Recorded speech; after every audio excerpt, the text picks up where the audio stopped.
Nous passons tous de plus en plus de temps sur nos smartphones, sur nos ordinateurs, bref, sur nos écrans. Tout cela, ça a un impact écologique, mais lequel exactement? Et comment faire justement pour être plus sobre, pour moins consommer? C'est ce que nous allons voir. Cela fait plusieurs années que Sophie n'a pas cédé au chant des sirènes. Fini les téléphones neufs, elle n'achète plus que du reconditionné. Depuis qu'elle a appris que son smartphone fait 20 fois le tour de la planète avant d'arriver dans ses mains. Au niveau environnemental, ça me permet de savoir que j'ai réutilisé un objet qui est très coûteux pour la planète. C'est des petites machines qui sont très élaborées, qui demandent énormément de composants, et notamment ce qu'on appelle des terres rares et des métaux précieux. Pour fabriquer nos téléphones et nos ordinateurs, il faut parfois extraire jusqu'à 34 matériaux différents. La dématérialisation n'a rien de magique, son impact sur l'environnement est bien plus gros qu'on ne le pense. Dès lors qu'on a un usage connecté, quand on est sur Internet, quand on est en ligne, ça veut dire quoi? Ça veut dire que nous n'avons qu'un récepteur de signal face à nous, mais que derrière cela, il y a tout un réseau qui fonctionne. Des machines, des câbles, des routeurs, et puis des infrastructures de stockage et de traitement de l'information avec lesquelles j'échange avec mon petit smartphone ou mon ordinateur.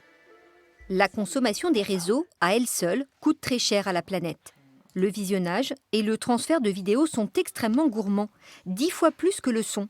Depuis qu'il le sait, Maxime ne regarde plus ses conférences et ses documentaires qu'en basse résolution, mais ce n'est pas tout.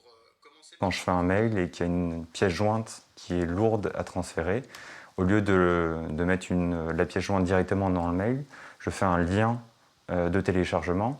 Comme ça, la pièce jointe, elle n'est pas stockée sur ma boîte d'envoi et sur toutes les boîtes de réception des personnes auxquelles j'envoie le mail, mais uniquement à un seul endroit sur le lien de téléchargement.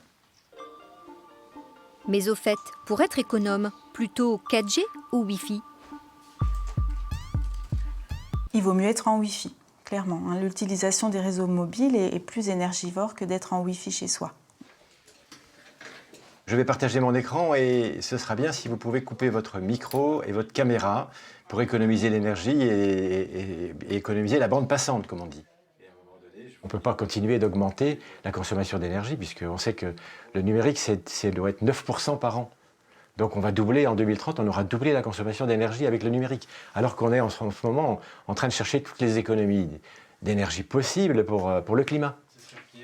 S'ils sont tous sensibilisés au problème, c'est parce qu'ils font partie des Shifters, un groupe de citoyens actifs qui organise des conférences et des ateliers pour lutter contre le réchauffement climatique. Et pour eux, il y a urgence.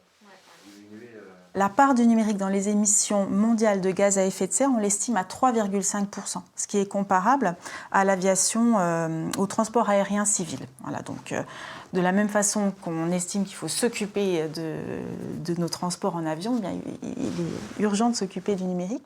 D'autant plus que si nous continuons à consommer autant, nos rejets de gaz à effet de serre issus du numérique vont doubler d'ici 4 ans.